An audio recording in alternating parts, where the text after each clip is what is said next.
yo guterwa na Kongo kuko banavuze ko bashaka kutwanexa tukaba intara ya munani. Murakoze mwadusuza kuri ibyo mukaduhumuriza cyangwa se mukaduteguza tukitegura.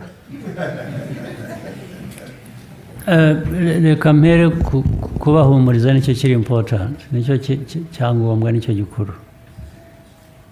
Ibyo ubwabyo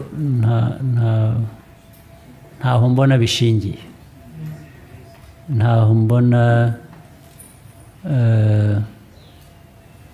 yashoboka. So nushaka uryame usinzire wicuye wiyongere, ibyo ntabwo ari ikibazo. Ibyo umuntu umwe yaba yaravuze muri Kongo, ibyo afite uburenganzira bwo kuvuga ibyo ashaka kuvuga, ntabwo bivugwa byose biba ari ukuri. Icyo nzi ni uko